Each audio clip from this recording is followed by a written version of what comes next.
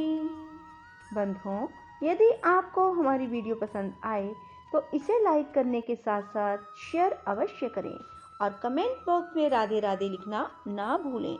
धन्यवाद।